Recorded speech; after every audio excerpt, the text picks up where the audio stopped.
Hi everybody, I'm Raul, and on today's video, I'm going to show you how to get started with D5 Render. I'm going to show you how to get started if you use Sketchup, Rhino, or Revit, and how you can import your model from those softwares into D5 itself. To get started, you want to make sure that you have the right plugin installed, and the way you download those is you either go to the website here and you highlight workflow, and you would download whatever plugin it is that you need for the software that you're going to be using. For example, if you hit Sketchup, here you have two options. You have D5 Live Sync or D5 Sync. D5 Live Sync works like Enscape, where things will be updated live as you model them in your 3D modeler, versus D5 Sync works more like Lumion, where there's a button you have to click for then D5 to process all the changes and they will be updated for you. Another way to install those plugins is if you just open up D5 on your computer and you click here under workflow, you can see the softwares that, again, D5 is compatible with, and you just want to download the plugin that you're going to use.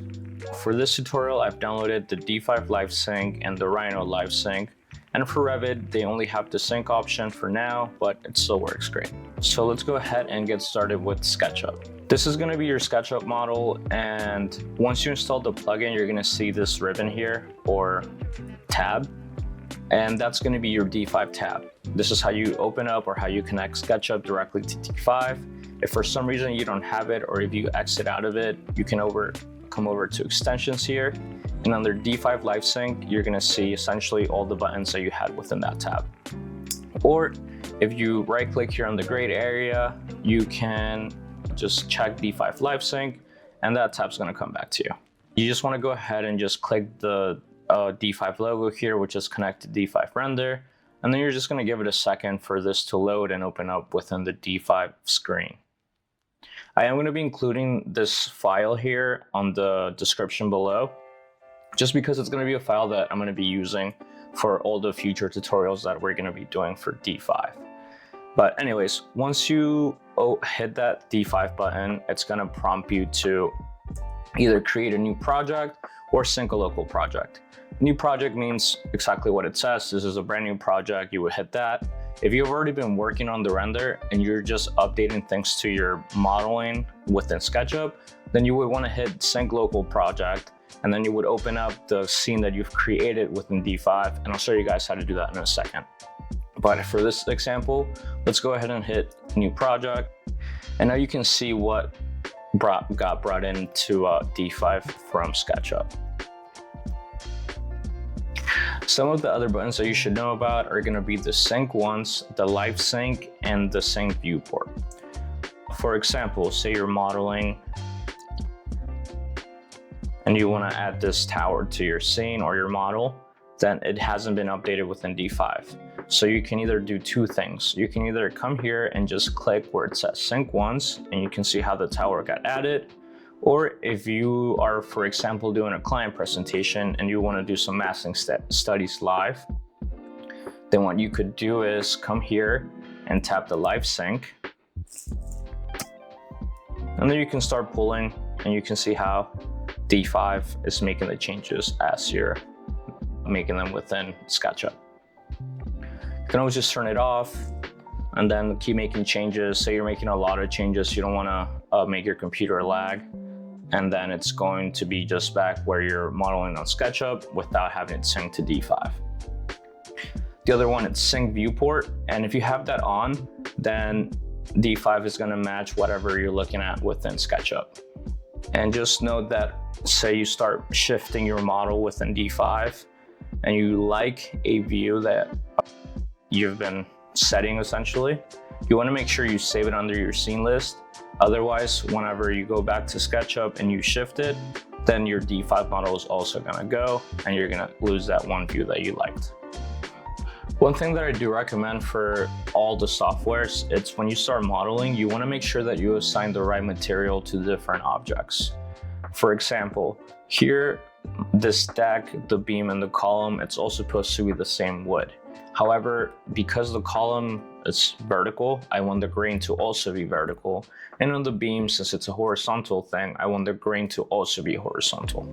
So if you were to assign the same brown to both beam and column, in D5, it's going to read it as one object or as the same material within the objects. and you're not going to be able to rotate the grain within the project. I'll show you what I mean. So here in D5, let's go to our assets, look for a wood. I'm going to use this one because it has a good grain. If you hit or if you put it on the beam, it looks good, but once you apply it to the column, you can see how the grain is not the right direction. So all you would do is just click I on your keyboard, and then on the rotate here under UV, you would just rotate it 90 degrees, and now you can see how the grain is not correct. If I were to go back here and assign the same wood to that beam, I'm gonna sync once. Now you can see how the grain is not the right direction. And because now it's treating the column and the beam as the same material, I can go back and adjust it. Otherwise, it would also adjust the columns. And that's something you want to pay attention to while working in any of the 3 softwares that I'm going to be showing you. So now that we have SketchUp done, let's go ahead and go on to Rhino. Okay, so I have the same project loaded here into Rhino. And once again, you're going to see a new tab for D5 Sync after you've downloaded the plugin. And if for some reason you don't have it, all you do is come over to Window, and if you hit Containers, you'll see D5 Sync here, and you just want to click the check mark, and then you're going to see the D5 tab one more time. Once you have that plugin installed, all you want to do is you want to come over here and you want to turn on D5 or connect to D5. The way you do that is if you just highlight again the D5 logo and you left click on it. Just so that you know, in Rhino, left click is on, right click is off. So you just want to right click to turn it on, or sorry, left click to turn it on. And then the same as SketchUp is going to prompt you if you want to start a new project or if you want to sync this to an existing project. So go ahead and just click New Project, and you can see how it opened up the project for you. When you're modeling in Rhino, you want to make sure that you apply the right material to your surface, not so much the color of the layer. For example, here you can see that my layers have colors, but there's no material assigned, and that's going to be these 4 surfaces here. And you can see I have red, purple, blue, and green. However, D5 is rating them as they were all the default material because I didn't assign any material.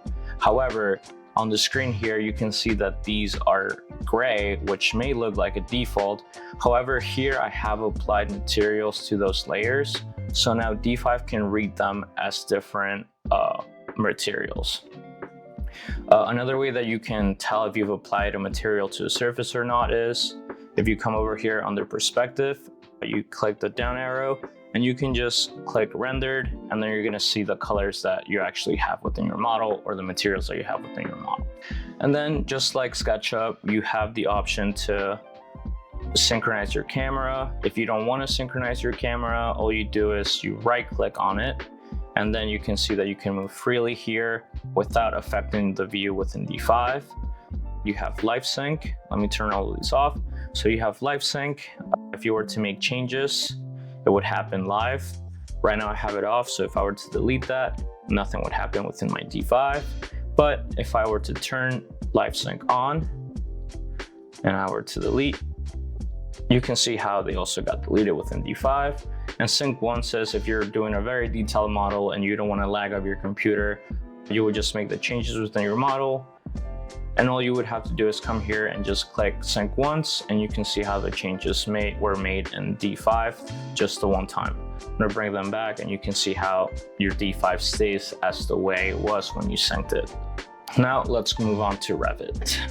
Okay, so now that we're in Revit, all you would do is come over to the D5 render tab here, and if you don't have it, just reinstall the plugin and then it should appear. But within the features here for Revit, you have to either start or stop D5, you have to sync the whole model, you have the option to just sync the links linked to the Revit model, and then you have your camera on and off if you want to move the camera within D5, doing it through Revit. So for the people that know Revit, if you have links here, for example, in this model, the facade is its own link. And I believe also like the site, it's its own link.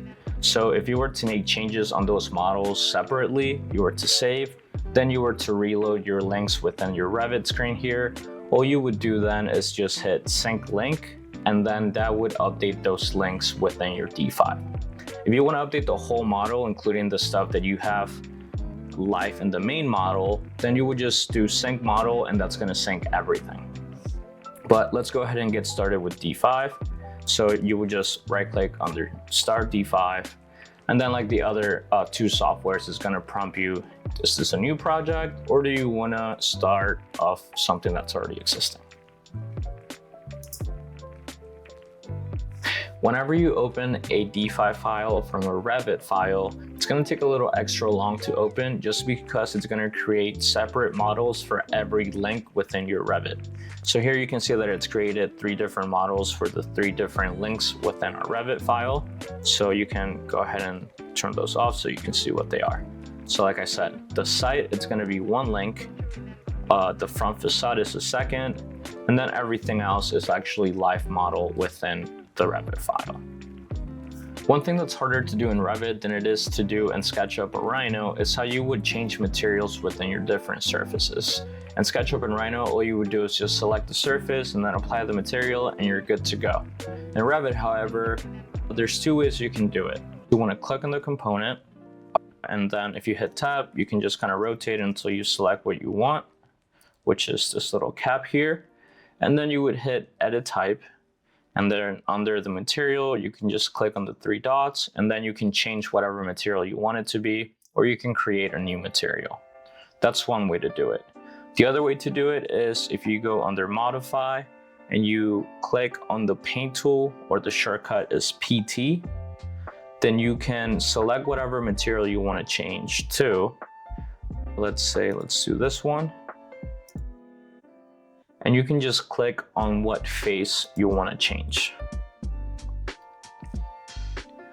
Once you do that though, again, Revit doesn't have a D5 live sync. So here you can see that this is still white. But if you go over to your Revit file, you hit or click on D5 render and you just do sync model. And when you open D5, you can see how that material has been changed. The last thing I want to show you is how to sync a working D5 model like this one to your working 3D model. All you want to do is you want to open up D5 on its own, and you want to open up the project you've been working on, and the same thing for the modeling software that you're using. Once you do that, then you just want to hit or click on the connect to D5, and you're going to see how this link updates. Just pay attention to the screen. And you saw how that kind of swapped. That means that it uploaded the new project, and that's the easiest way to do it.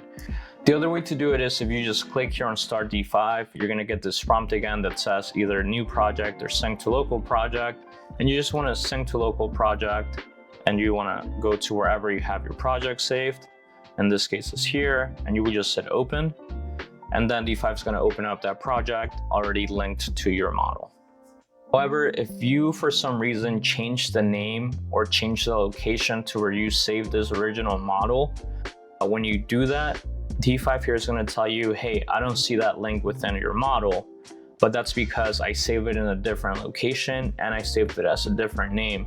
But all you would do is just click on whatever model you know this is supposed to be and just do replace and link, and then it has replaced and linked it. And then next time you open and close, it shouldn't ask you to the again, because it's going to save the right path location and the right name for that specific file. And with that, we're going to wrap up today's video. I know I covered a ton of information today, so if you have any questions or need anything clarified, please drop it down below in the comment section. If you found the information helpful, please don't forget to hit a like and subscribe, and I'll catch you on the next video. I'm Raul, and thanks for watching.